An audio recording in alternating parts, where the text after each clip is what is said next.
All right. Hello, everyone. Good morning, good evening, good afternoon, wherever you are around the world. If you are joining us on Twitch or YouTube or LinkedIn, appreciate everybody dropping by. Samay, looks like your camera's not working. Do you want to try and reset your camera maybe? All right. Well, I am Ian Douglas. I'm a Senior Developer Advocate over here at Postman. And this morning we were joined by Saswat and Samay, who are part of our team that helped build out Flows portion of the Postman product. And so we're going to be chatting with them today. So drop in chat where you're coming from. If you're on Twitch and YouTube and LinkedIn, feel free to just drop some comments in there. I will be paying attention to questions as we go. But today we're going to dive in on what is Flows? How did we build it? We like to do technical deep dives from time to time around how we actually build of our product. And so we'll get into some of that here very shortly. We're going to start with some introductions, and then we'll get into our usual in case you missed it segment, and we'll spend just a few moments on that. And we're going to dive in on what is Flows and how the team built it out, and we'll get into some of the deeper aspects and some demonstration and so on as we go. Cool. So I introduced myself, Ian Douglas, Senior Developer Advocate at Postman. Saswat, why don't you tell us about yourself? Yeah, hi, I'm Saswat. I'm the technical lead for the Postman Flows teams here. And I was one of the person who envisioned this product, and we have been working over the last almost 1 year to get this product onto the market and test it out and see how people use it. And yeah. Awesome. And then when Samay rejoins, we'll have Samay introduce himself as well. All right, well, let's switch over here. Oh, it looks like Samay just rejoined. Hey, Samay, you're back. So we were starting with some introductions. So Samay, why don't you introduce yourself and tell us how you're part of the Flows team? Hi, I'm not sure if I'm breaking in and out, so let me know if You're I'm good clear right now. All right. I'm Samay. I am the design engineer with the Flows team, and I've been so basically I design the developer experience and figured out the interactions around how Flows should be used. I've been with Flows since it started with Saswat, and it's been amazing. I've been learning a lot, and it's quite a good experience. That's great. I've been with Postman for 2 years, and yeah, that's about it. Sorry, go on. No worries. So we've got folks chatting in from all over the world. We got Mexico, we got Brazil, we got all over the United States. We got folks from Canada, we got Africa coming in here, Brazil, lots of folks from India as well. So yeah, it's great to have so many people drop in. So we're going to go over in case you missed it, which is a segment that we typically like to get into. So we've got just a handful of things here that we're going to show. So let me just close the chat overlay here for a moment, and let's go over to a different browser window. I've got that in a different browser window apparently. There we go. Cool. So in case you missed it, so we got a couple of events coming up. If you are in the San Francisco area, we have a couple of live events coming up. We're actually going to be meeting at the Postman headquarters office in San Francisco on Wednesday. And then on Thursday, we have an all-day event where we're going to be teaching about API first design development. And these are both in-person events. And I'll drop the links in chat and on LinkedIn in just a few moments. But we're going to be, we're really excited to get back in person and meet folks as well. If you missed it, portion of this, we're also celebrating 1 year of support in the Postman product. So this blog post came out a week ago. It came out, I think, right after the live stream that we did last week. And I recently did a whole live stream with someone from PayPal where we just dove in on like, what are WebSockets? How do we use WebSockets? And it's pretty exciting to see just the adoption that we've had around some of the different kinds of APIs and using them within the Postman product, like Async API and GraphQL and gRPC and so on, and just the additional product development that we've been doing around that. So I'll drop these links for the live events. Again, we've got a meetup in San Francisco on Wednesday evening at the Postman headquarters, and then today we've got an all-day event as well, and registration on both of those ends. So we're looking forward to meeting some folks in person.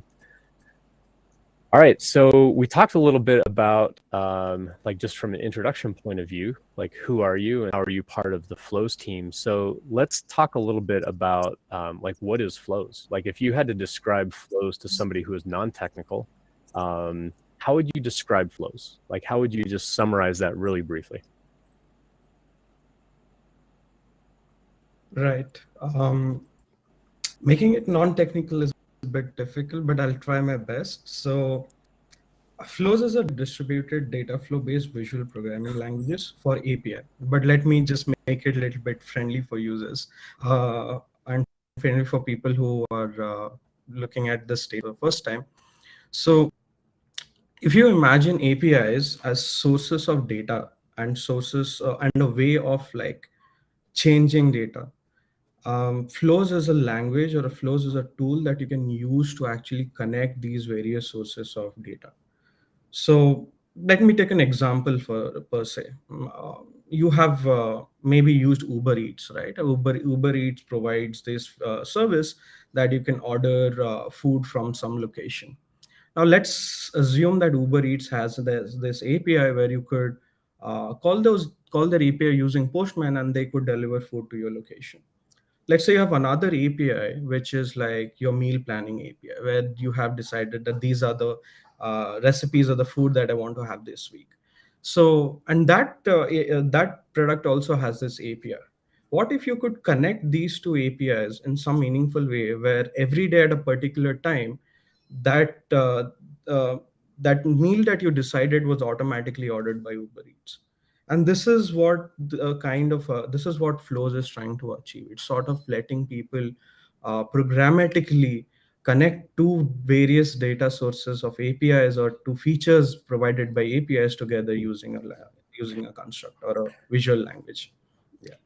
Yep. So Postman already allows people to connect APIs like this, but you just Yes. called this a visual programming language. So this is a way to Yes. do it more visually as opposed to actually writing code. Correct. Now, I know the title of our event today was No Code Flows, but Flows isn't really what we would consider a no code sort of tool. There's still going to be some amount of code involved, right? So I want to think about this little bit differently, like to explain why we are saying that you have to code. Leslie Lamport, who is like one of the senior most engineers and like a Nobel Prize winner in computers, in terms, I guess, Turing award winner for distributed computing, he said a very unique thing. It's like coding is to programming is like typing is to writing in some sort. Like coding is to programming is typing is to writing. So coding is an act of telling the computer what to do. Mm-hmm. And it essentially does not mean programming. And programming is an art of designing algorithms and designing very low level instructions for the computers to follow. Right. So I think it's still a form of coding, but it is a visual form of coding where you have to write less amount of textual instructions for the computers, but more about what you want to do in a declarative sense. Okay. So that sort of lays down a good foundation of like, it is no code in some sense, but it's a more a visual coding than a visual code. Yeah, it's a visual coding. Okay. So who is this for then? Like who's the target user for Flows? And why did we add it to Postman on top of everything else? Like it's not really meant to feel like a duplication of effort, but who are we targeting with the Flows product? Right. For a very long time, Postman was a testing tool, and it provided a lot of features for the testing community as a whole. Collections, the tests within collections, and all of those things. But if you saw my example, this was not really a test per se. This was something which you used to perform some kind of automation. So any API user who wants to perform some kind of API automation on their side, using or do anything with APIs which is beyond testing, this is for them. This could be an architect who is probably trying to model their entire software. They could actually use the diagrammatic features of flows, like the visual aspect of flows, to actually document their entire code. At the same time, execute them and test and look at what it is happening. So it is anyone who wants to use Postman beyond the testing features, I would say. Awesome. Okay. Cool. So a lot of people that are going to be familiar with Postman would be familiar with using like a collection runner and like planning out their requests and using a collection runner. How is Flows different from that? Is it meant to replace the collection runner or be like a kind of an add-on tool in some way? How are they the same and different? Collection runner, Samay, would you want to take that? I'll try. Yes. So for a long time, what Postman focused on was letting users make sure that one of their endpoints works exactly, that individual endpoint works exactly how it's supposed to be. And it did very well, right? The runner let you see that every endpoint in your collection that you have is doing exactly what it's supposed to, but individually, not in tandem with other requests from that collection, right? Okay. If you try to see how these two requests together talk to each other and work when they're talking to each other, the runner wasn't the best tool to do that. But we did see that a lot of people want to do that. They want to see how well their requests are talking to each other. And that's why a lot of people started using the setNextRequest way of tying the requests together and trying to add logic to that. Right. The runner isn't a very clean way to do that, right? Because it wasn't made for that. It was made to see if all of your requests are working as individually they're supposed to. But Flow, on the other hand, is not testing that at all. It lets the runner and the collection and the request make sure that the request is working very well. And if you're satisfied with that and you want to see how they work together, get them all together in flows, and you can connect them together and see how the entire flow works. Yeah. So to summarize, we can, in a collection runner, we can use the setNextRequest to say, go from this portion to this portion. And if this happens, go over here. If this happens, go over there. But Flows is really meant to be more of a graphical way of connecting these pieces instead of actually writing out like setNextRequest. You can just build the request itself and then let Flows figure out the sort of conditional logic of, which sort of path to follow from there based on, interactions with the response and so on that comes back from that API call. Exactly. setNextRequest was basically what right now connecting two requests would be in Flows, but it's just way more easier to do and to read later on as well. Great. Awesome. It also lets you do things which were not possible with collection runner. Even let's say you wanted to run two requests parallelly, and you wanted to send them. You wanted to make sure that 2 or 3 requests, data from 2 or 3 data requests were available for a third request. Now, all of these was possible in some sense using environments, like you could update an environment and do all of these things. But if you see, it's not a very clean way of doing it. You have to jump a few hoops and learn a few different concepts to do it.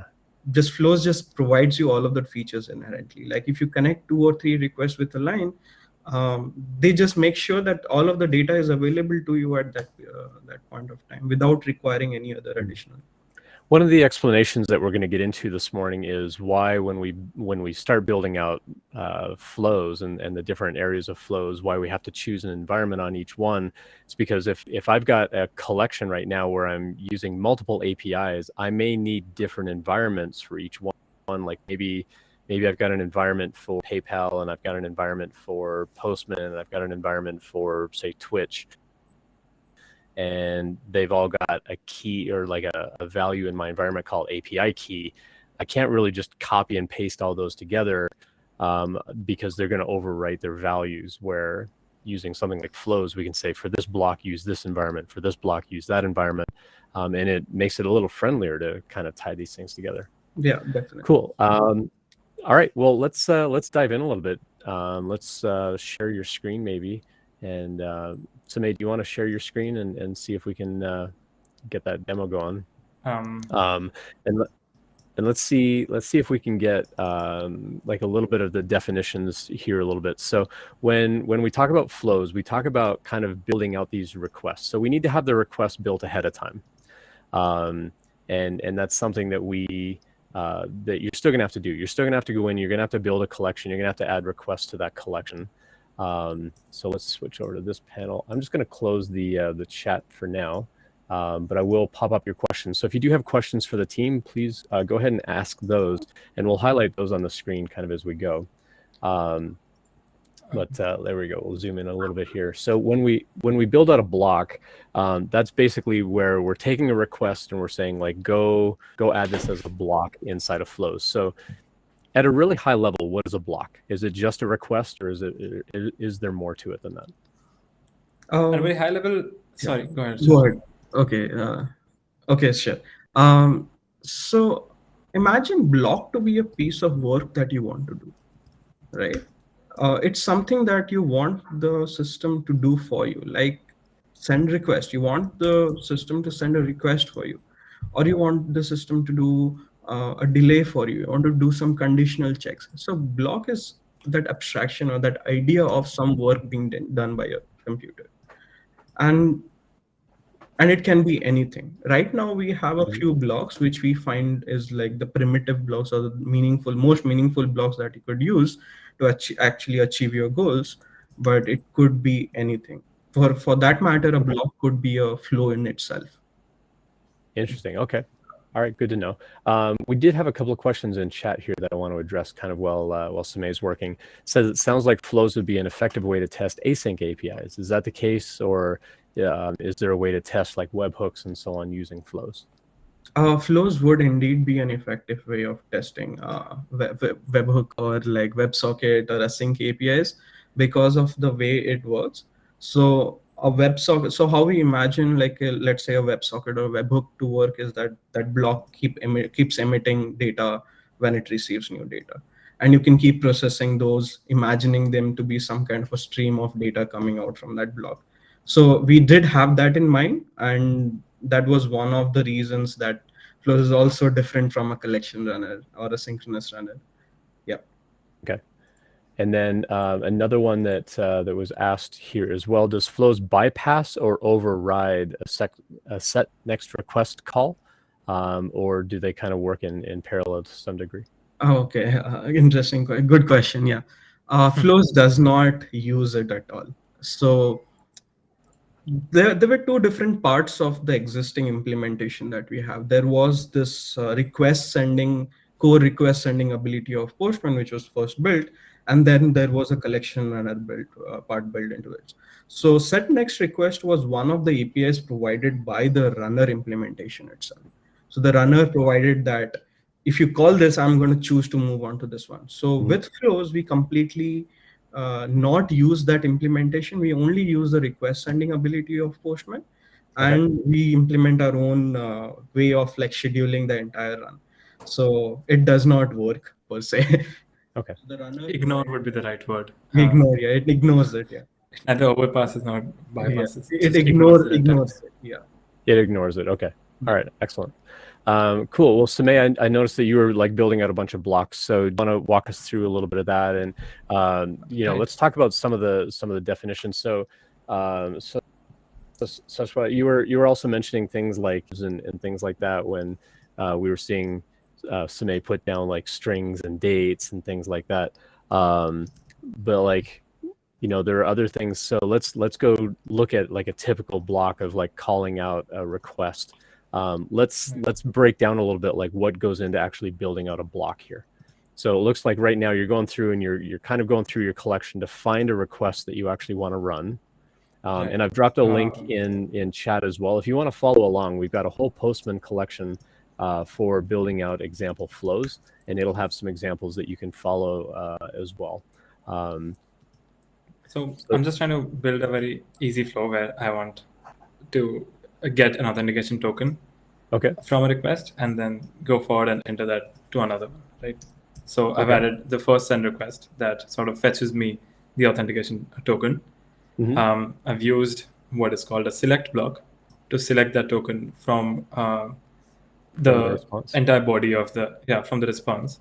And now I can just go ahead and add it to any other request that I need. Like, okay, let's say if I want to create a new user.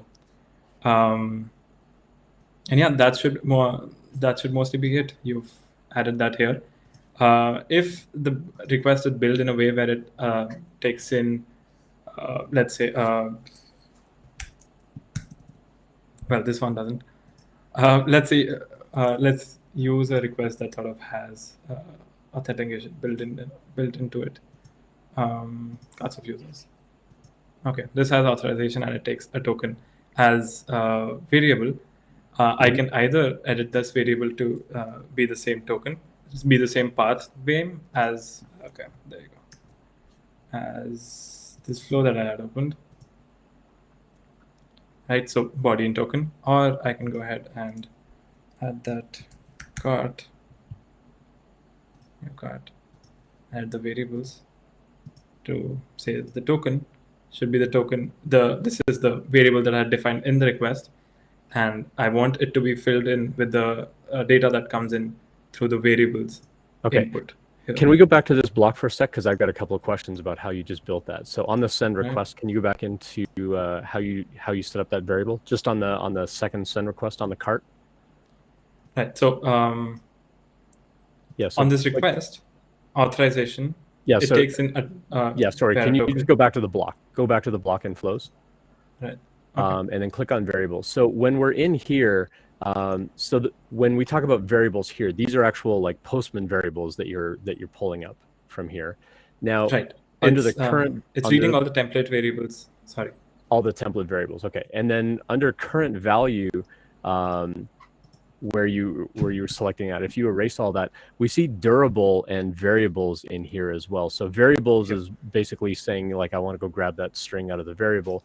What's a durable? So there's kind of this notion of like you can kind of carry data from one request to another. How is a durable similar or different to just setting a Postman variable? Like, why did we build this whole other like way of carrying data around? So this actually is a good example for it as well. Okay. So variables and durables are basically, you could imagine them as all the input that is coming to this block, right? So variables is very visible out here, that everything that you fill into these variables, any data that you fill in here would come under the variables dropdown. Durables is not a port on any of these blocks, but all of them can have access to durable. Where it comes handy is, so I already have a token here. I've sent it to this request, and I've attached the next request that I want to run after it here. Now, if I go here and try to set the same token here, I will not have the same data as the first request had, because this request consumes this data, destroys it, and then sends whatever data it's generating. So basically, its response ahead. So if I want to use this token in all of the requests that are going to be after this, I can use the create durables and go ahead and add a new durable. I'll call it token and say the token, the data should be the token that I'm getting from my body, right? Now, when I connect it here and go in here, I see that I have a new durable. It's not ambiguous anymore. It knows that it has a token. I can select the token here, but I can also select it from, okay, from here. So now all the blocks that are down the line from here will have access to this durable. Down the line, by which I mean it needs to be connected somewhere from the durable. So if I try to create like a request here, which is not directly connected to here, I won't have access to it. So it's almost like you're setting like almost like a global variable for everything else down the path, but anything linked prior to that or linked off of something prior to that is not going to have access to it. Yeah. So you said the word global variable, right? It's very interesting about what globals do to the system, right? Globals have this tendency to be very dangerous in programming or any type of coding. Like anyone could change it, and then you have this unreliable behavior of what is happening. So in flows, if you see, data does not exist anywhere outside of blocks. So blocks generate them, blocks consume them, blocks destroy them. So if I did have to put some data which has to be a global, it has to somehow pass from one block to another block. So durable in the sense of the name is a durable piece of data that keeps going from one block to another block. And it behaves like it is a global variable, but still not a global variable because it has a fixed life cycle. Right. The moment it gets created and the last block that consumes it gets created and destroyed. So if you have a very large flow which is creating a lot of data, it will be more memory efficient from a technical perspective to do it. Also, the gotchas are that if you put a large amount of data onto variables, your memory footprint would be also high. Just for the little bit insight for the technical folks who really want to go and understand how this works deep inside. Yeah. Awesome. Great. We actually had a good chat about should we name it globals anyways, because people understand what that is. But we swayed away from that because globals would have you think that even this request can have access to it because it's a global data. Right. But that's not the case, and that's why we named it durable. A good analogy we thought of was that this data gets sticky. So it sticks to whatever message is being passed right now. Gotcha. So Randy asked a great question as well. Can we call flows as part of like a CI workflow? Like, can we call these flows through like our command line tool Newman, for example? Not really. Flows is right now in a state where it is going to execute on the Postman platform in the sense that it needs that visual element to be present and a lot of different things to be correct at this moment. So from going forward, you could probably trigger a flow from a continuous integration platform using a Postman API, and it would run on your system, but not something to like Newman. So that's one gotcha there. Yeah. Gotcha. All right. Perfect. Okay, so we've seen Samay like set up a whole bunch of blocks here and kind of demo like setting up the durable and how that's kind of sticky going down the path. Now on each one of the blocks, we kind of talked earlier about how we can add an environment on each of these. And I'll admit, when I first started using flows, I'm like, oh, why do I have to set an environment on every one of these things? But that's because you could be pulling in requests from lots of different collections that need different environments that you don't necessarily want to merge those environments together. And that's why your team actually made it possible to set an environment per block. Is there a way to do kind of a sticky environment similar to a durable where I say like everything else down the chain from here uses the same environment? Not yet. Not yet. Yeah. Not yet. Yeah. Okay. So right now, sorry. We have to think about it a little bit in sense that it's the same problem that you explained, right? How do we confidently say that you're not leaking information from one request to another request? Maybe you just called your Slack API with Twitter's access token, and it's not a good idea to do it. So keeping security in mind, keeping that you do not leak data unintentionally, we made sure that environments was a separate thing that you selected, but we are trying our best to make sure that the operations and the UX around environment selecting and deselecting are really, really simple, and they are automatic in some sense. Also, we don't want to break the use case of existing collection runner, right? That we explained that they are two different products. When you're working with collection runner, you would want a per collection environment, and we would want the same environment to work with flows as well.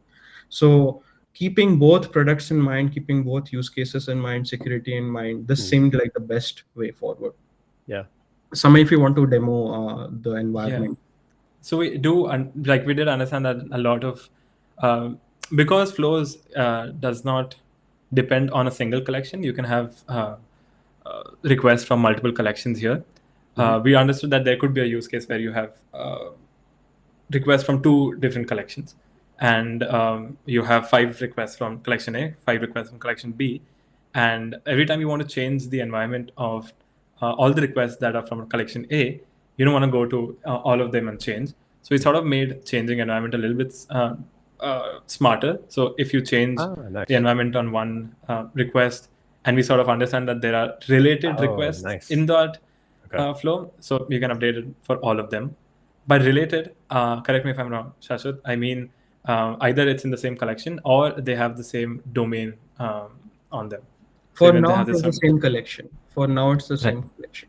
same collection. Requests. So just to clarify, requests from the same collection. If you set an environment on one, Flows will now prompt you, do you want to use this environment for all of the other requests from that same collection only to use the same environment as you're building out these blocks?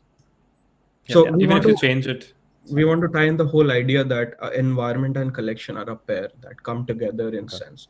So if you have a collection for, let's say, your private APIs, you would have like environments for a beta environment or like a stage environment or a production environment. You could independently test it for like beta environment and you change it to beta and all of them get updated to beta. Great. So that's the idea. But I think there's an opportunity to simplify this, and we're working on it.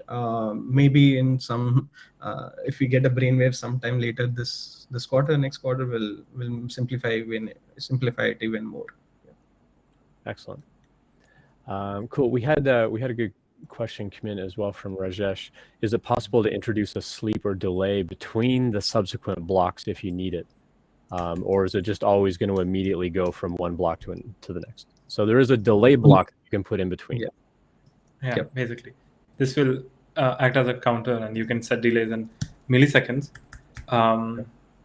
which would work. It'll take in all the data that is coming from here, hold it for 3 seconds right now, and then give all the data to the next request. Excellent. Super. All right. Now, if I set up like a whole sort of workflow here, as far as like these blocks, is there a way that I can like highlight all those and like copy and paste it into another flow? Like, is there a way to sort of save this and reuse it? One thing that we do a lot in programming is think of ways to sort of dry things up, don't repeat yourself. And having a like even like a reference to a pre-existing, we're not even like duplicating, because you know, if I've got these 4 blocks and I make a copy of it, and then later on I'm like, oh, I don't need that third one, I've got to go into the other one and also delete the third one. Is there a way that we can sort of save these as like components in order to reuse that in other blocks or other flows in the future? Or is that something that you're considering as a team, like as far as like reusing this setup? Yep. Samay, would you want to take that? Sure. I mean, that's exactly what we're working on right now. Yeah. What we want to sneak peek let you enable is, sorry? Oh, we just gave everybody a sneak peek of like what you're working on. Yeah. We understood that like a lot of these flows, you'd want to dry them out, right? Because you'd make a flow, and that flow will become a part of a bigger flow. And when I say flow, I don't only mean Postman flows right now. That workflow can be a part of a bigger workflow, right, in real life. So we want to enable that you create your flows, and you can take an input from an external flow, and then whoever has access to this flow can import that flow in their own flow, and basically reuse that as a module or a component, as you suggested. Okay. We'd also sort of, that it will be greater because we have a network, a community already, where you could publish your flows as well, and then other people can use that, use your flows to sort of create something on top of that, and then somebody else would do that. So we'll have a whole community of people building flows and people building flows on top of that. Is what we're hoping. Awesome. That's great. I had a question there and it slipped my mind. No, I'm sure it'll come back to me. So when we were introducing flows at the very beginning, we were saying, well, flows isn't really like a no code option. It's meant more to be what we call now a visual programming tool. And so each of these blocks that's calling a request, that request can still have pre-request code and test code. Yes. And then we can access the outputs of that by having like the terminal block, right? Where we can see kind of what's happening in those tests. It's just we don't have to use the setNextRequest anymore if you're using flows. And in fact, flows will actually override setNextRequest, so it won't call those if we call them within flows. Is that right? Right. Okay. So the two things that are different in terms of like execution, only two things. One is setNextRequest does not work the way you intend it to work. So it will not decide your order of execution. The other thing that it does not do is if you try to update any of your environments or globals or collection variables through flows, it does not let you do that. It just only works on a read-only mode for now. In a read-only mode. Okay, so Yes. so if I've got code attached to a request Yes. that tries to change a collection variable, Yes. that doesn't actually happen. Like it Yes. doesn't run at all, or it only works for that block and not anything else down the chain. It only runs for that block, but it will not Okay. update your original environment. Per se. All right, good to know. So that's So- why we would want to use a durable then instead of Yes. writing Yes. code to set the collection Yes. or the collection variables and so on. We want to use durables instead. Yes. Yes. Okay. So the reason that we are doing that is very subtle here. Like if you realize this, the flow is a collaborative programming language. 2 or 3 people might be using the flow at the same time. Right. Now, if you have this environment which acts like a global state again, and we come back to the same problem that I explained before, is that 2 or 3 people might be trying to edit the same thing, or they might be trying to use environment as a short circuit way of doing it. That will probably confuse more users or confuse non-developers as to what exactly is happening. And that is one of the very important factors we are trying to take care of. That it's simple enough for non-developers to understand what is happening. Super. Cool. Well, let's can we talk a little bit about like how you built this? So one of the things that we like to dive into on these is like, how did we actually build this? Like as a team, how did you actually build out these visual blocks, and like what's sort of what we call the glue language underneath of how these things actually work? Like as programmers, how did you actually build this? And in fact, I would like to survey everybody. So if you're in chat right now, drop a question or drop a comment, YouTube, Twitch, LinkedIn, of how many people you think are on the team working on flows. How big do you think the team is? You think it's like 10 people, 20 people, 50 people? Drop a comment in chat of how many people you thinking on the flows product. I'm curious how many people y'all think. And while you're doing that, we had another question come in. Can we have a step that calls 2 different APIs, aggregate the response from those 2 calls based on some business logic, and pass it on to the next block? It sounds like yes, we can. So we can call a request, save something as a durable, call another request, save it as a durable, and then do some if else like branch logic or something based on those durable values. Does that sound accurate, guys? Yes. Yes. Yeah, so that is possible. 600 people. Someone said 600.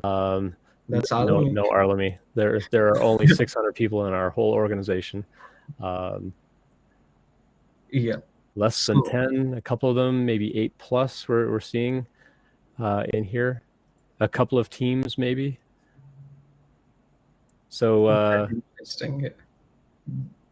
Today I am interviewing we had a guest of 15 people. I'm excited to share the fact that I'm interviewing 2/3 of the flows team today. It absolutely astonished me when we were planning out today. There are 3 people building this whole thing inside of Postman, plus a designer. It like blew my mind. 3 people, inclusive designer. Inclusive the designer. Oh, including the designer. Including the designer. Okay. So let's talk a little bit about like how you actually built this stuff. Like what sorts of technologies did you have to use to like build out these blocks and like carry things over from one block to another? Because what I'm thinking is like as we're going through these flows, like as a programmer, I'm thinking like what has to happen for each of these. When you set an environment, when it gets to that next block, you've got to make an API call, go fetch that environment, and go like do all of the validation Yeah. and you know, so on, like within that block, and then move on to the next block and do all that stuff all over again. Like, tell us about like some of the things that you learned while building this out and the technologies that you used. Definitely. Um, Flows has been built with JavaScript. As you know, Postman Mhm. has been built on the Electron platform, and most of the things that we do is with JavaScript. Yeah. With So right now we have been moving towards TypeScript, so I'll say TypeScript, JavaScript interchangeably. Uh, yeah. So whatever you see in the UI, it's the Postman flows.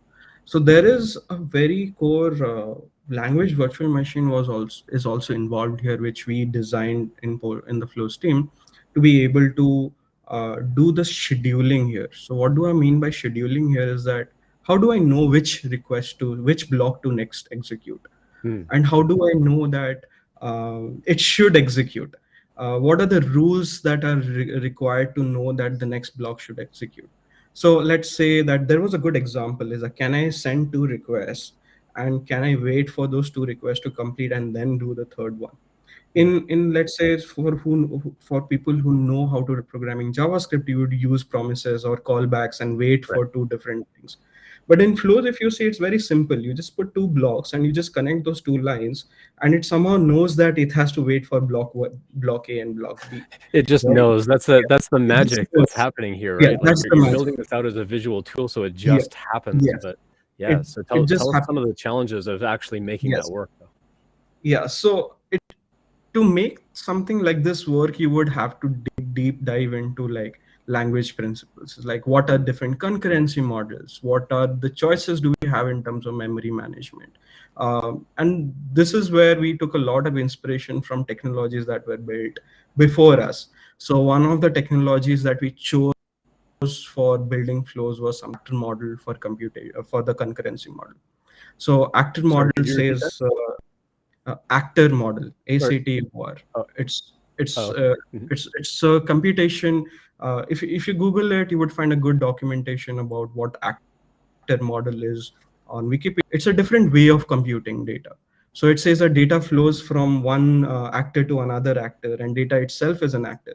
So if you see all of these blocks are actors, or if you say tasks or processes that are happening. So we took that principal actor model into idea, and then we started building a language behind it. It's like, what is this language? So if you look at it, there are tons and tons of languages that are there in the world. There's if you types of programming language, if you just Google, Wikipedia has like 100 different types of languages, and we sort of stumbled upon this language paradigm which was called flow-based programming, which is a sub paradigm of data flow programming, where it says that data flows from one unit to another unit. It's a sub paradigm of again declarative languages. So we sort of chose this flow-based language, and flow-based language has this behavior, has this neat little experience that you can build using visual tools. So we took that paradigm, built a virtual machine for us, which is able to execute this in JavaScript. So language really does not matter here. You could choose to build the virtual machine in any language per se. It's just the rules that matter. So we incorporated that, and we have shipped it in the Postman app as JavaScript. But we will be making it more and more faster, more and more flexible going forward. Yep. Nice. Samay, what would you say were some of the biggest things that you learned building out flows? Like, was it part of the chaining? Was it part of environments? Like, what were some of the sort of like major things that you had to kind of learn to build this out? So when we started out Flows, I thought it would be great because it's very visually, like the product is very visual, right? So I'll get to which is my forte. I can design something very visual. But it turned out 80% of it was trying to understand how programming languages work and diving deep into like these paradigms, because we wanted to, one of the core principles we had is we didn't want to abstract away things, which most of the easier programming languages do. So they abstract things away so that you don't have to worry about them. But when you don't worry about them, you don't even understand anything about them. And that's when you, as soon as you graduate from a novice to an advanced user, you get stuck with things, right? So we didn't want to abstract things away, abstract the complexity away. We just wanted to show the complexity in the easiest way possible. We wanted to tell you the complexity, but in a way that is very consumable. It's not so difficult to understand. So to tell a story about this complexity, I had to understand the complexity myself, which turned out to be the hardest part. So, but it was a lot of fun to understand how these programming languages work, what differentiates them, and why a few decisions can make one programming language work so much better for one use case and the other not. And taking these decisions for flows gave a lot of insight about how the future of computing should look like. Right. So yeah, that was actually a lot of fun. Once we got through that, the interface that you look at right now is just obvious. So that wasn't very hard.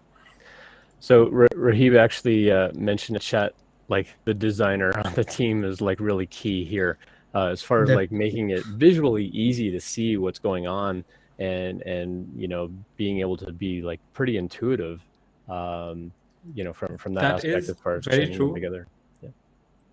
But when you have a team of 3, what usually happens is everybody is a designer and everybody is wearing a lot of hats. So I'm going to say that designing it was key, but I'm not going to take the credit. Saswat has helped as much, and all the other team members have helped as much. Yep.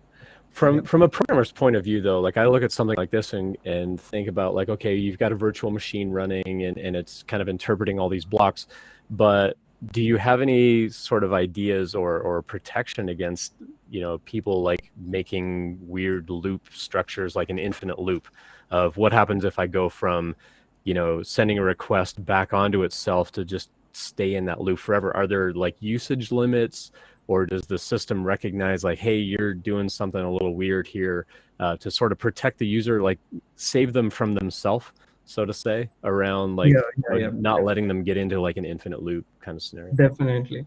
So if you look at the Flows language or the Flows tool as of right now, the studio that we have, it knows a lot about what you're trying to do, in the sense that it is a typed system after all. Like you don't see the type on your face like you would see in other languages, but it is after all a typed language. There is a very quick compilation step that happens.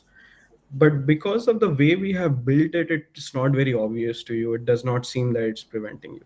So like you said, an infinite loop is a valid thing to do. Like if you want a server to run continuously, let's take an example of any server that we have, right? It says it is an infinite loop in some sense. It just keeps waiting for a request and keeps executing whatever the process is. So the infinite loop is a valid thing to do. Now, what we have done is we have designed the system with certain rules in place so that they don't prevent or block anything. Like if you have an infinite loop, does not mean that everything else stops in the world. So it will continue doing that infinite loop, but the concurrency model, the actor model, the scheduling technique, the preemptive scheduling technique that we use, all of these computer science, deep computer principles have helped us to make sure that we build a solid language, we build a solid platform that executes it. I would also like to bring it a little bit difference between actually virtual machines. So whenever we talk virtual machines, we just imagine like a different operating system, right? It's like it's a Linux virtual machine or something. So there is a Docker container or something. Yeah, the container. But there are some certain other virtual machines which are called language virtual machines. One of the best example is JVM, Java Virtual Machine. Another one is Beam Virtual Machine. The Python also, I think, had a virtual machine sometime, but I'm not exactly sure. So these language virtual machine provide these features. Is that, do I have protection against multiple infinite loops? Do I have protection against connecting back things? Do I have protection against, like, say, data corruption and data management, all of those things? So yeah, it is inbuilt into the system. It's made sure that you don't have to worry about it. Yeah. Cool. Let's start to wrap up here. Let me ask you each, what's your favorite thing that you built into Flows, and what's like a really neat trick that you wish more people understood that you can do in Flows? So what's your favorite thing that you've built in Flows, and then what's like a really interesting sort of feature that, you know, you're like, oh, you know, wouldn't it be cool if users did, you know, this? Can you share some tips with us? So there are a lot of small, very small, subtle things that have been built throughout the Flows thing, and we think everything those sorts were really nice. So one of them was indeed the environment, predicting the entire environment. So if you see the drop down in the request, sorts of gives you a hint of what is happening. So Samay, can you just open like the expression editor? Check the log. Actually, anywhere I could Yeah. add it like in the variable as well. Yep. So if you see this, it sort of knows what you're trying to do, and it sort of understands the data that is coming in. So if you select a string, it will give you all operations that you can perform over a string. If you select a number, it will give you a lot of operation that you can perform over a number. And that was a neat little thing that we could build. The other one you see is beside that as well, right? If you take a request, it's somehow able to know what are all the variables that has been written inside it, and sort of gives you this feedback. There's another neat little trick that is not very obvious here, is that you actually don't need this variable setting. So internally, if you pass in, let's say, a list and an object, it automatically makes that available to you in the request. You don't have to explicitly set it, and it just works. Saswat, could you actually guide me through that for this request? So I want to, instead of having token here, I want to set the variable that I was getting. Yeah, the durable. It will be. I have to figure out what what the naming pattern was. Should be slash variable, or should be just slash? It's coming. It's coming on the root. Coming from the durable. It's coming from the durable. So durables. Slash at the rate durable slash the name of that thing. Yeah, that should Interesting. do it. So now in the request, you can access the durables from Flows. Yes. Whoa. Yep. So when it runs in Flows, though, that's the thing. So doing but this only when it runs in Flows. Okay. Runs in Flows. Yeah. Yes. When you do something like this, those requests become specifically designed for Flows. So we haven't made it obvious on the UI, but you could just create a request specifically for Flows and just keep continuously using these as chains. That's great. So if you want to use Flows, you can actually go write your durables into your actual requests. As long as you're staying within the flows, it's going to use those. Yes. The other neat little thing is the examples bit. Like, not a lot of people realize that. So if you have an example defined for your request, right, what Flows is able to do is read through that entire example and sort of predict what your output type looks like. So it will know that you have an ID, which is a string, and user ID, which is a number. There is something is an object, something is a list, something is a record, and it will give you those suggestions on the front. So just pausing there for a sec. So if you build out a request in your collection and you get a response and you save that as an example, Flows will sort of interpret that and go, these are the data types or the data structures, and then give you access to that within Flows as you're building out the blocks. Exactly. I can actually give an example here. Wow, that's cool. This request does not have an example. So if I select that, it will say the body is going to be string. But if I go ahead and create an example for it, I don't know if it will actually send off. Doesn't have a user ID. Yeah. Okay, let me try that. Send. While you're working on that, we had is this shipping now or just a teaser? So Flows is actually built into Postman now, both the web application and the desktop application, and you'll be able to do all of the stuff that we're showing today. Yeah, it's available in all the workspaces. You can even fork our flow. You can use all of the features as of today. So, right. So I created this example, which has all of these things in it in JSON. Now, when I come back here, I can see that body is no more string, but it's a list of records. And this is all you can access inside of it. That's great. Wow. Yeah. So that's a neat little thing. I think people would probably enjoy using it. Yeah, these are a I few think things. I think my favorite thing that I hope that a lot of users understand is how to use not just these inputs, but also the inputs on the bottom. So the difference between them is these inputs carry data, these don't. Okay. So if I connect Interesting. Okay. this directly to this, what I'm trying to say is unless and until this request finish sending, do not send this. So if I remove this connection entirely, as soon as this finishes, both of these will run in parallel now. It's basically like JavaScript promises, if I can say that. Okay. But this once you understand this concept, it allows you to do so many more things like looping with accumulating everything that comes out of the loop, and everything that a promise lets you do, right? So you're not anymore dependent on chronology to do things, but you can also wait for something to happen and then do the next thing. Fantastic. A good example of all of this you can find in the example flows with persistent pagination, etc. But I won't get into that because yeah, we're running out of time here. So yeah.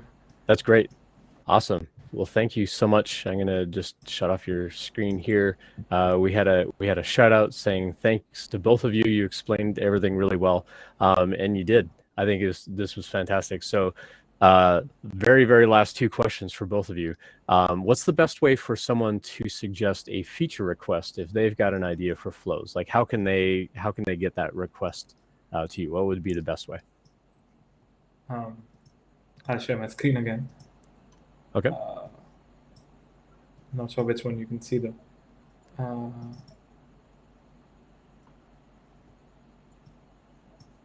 not this one. We see your whole vertical monitor there at the moment. Looks like you shared the whole monitor. Okay. Stop sharing. So there is a GitHub repo for flows. Yeah. But within flows, there's a feedback button. Okay.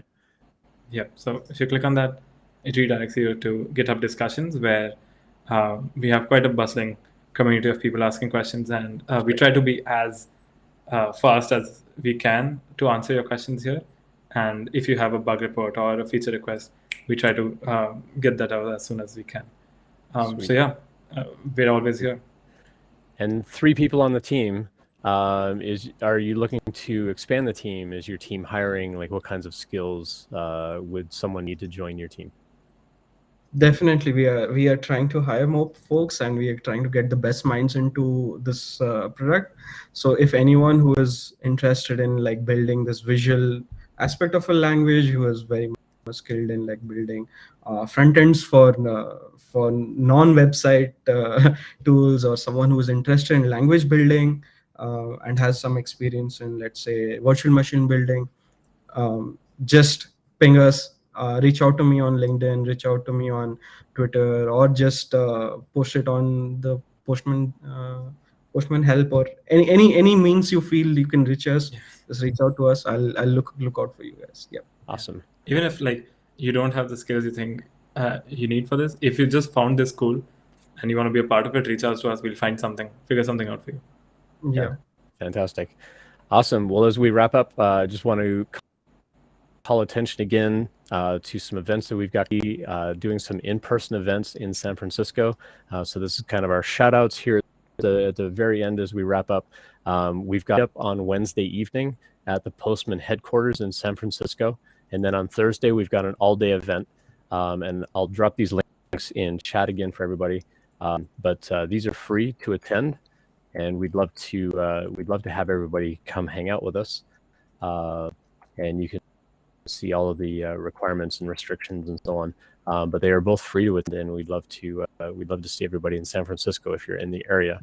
Cool. Well, Samay and Saswat, thank you so much for taking us through flows. I think that this was a really excellent, sort of explanation of flows and diving in a little bit on some of the technologies that were used on how we built it as a team. And like being like such a small team and having such a great visual impact on, what we're, it's not really a no code option, but it is a visual code option as far as like chaining these things together and building up these workflows in a visual tool and just seeing the active development around that. So thank you for your time. Thanks everybody for hanging out with us today. We'll share these links over on LinkedIn as well, and you can watch these videos later on these channels. So thanks again, and have a great day, everyone. We'll catch you next time. We will not be live streaming next week because we do have this live event going on in San Francisco next Thursday. We won't be doing a live stream, but we'll see you the following week after that. All right, take care, everyone. Awesome. Cheers. Yeah, thanks for having us. Nice day, everyone. Thanks. Bye-bye.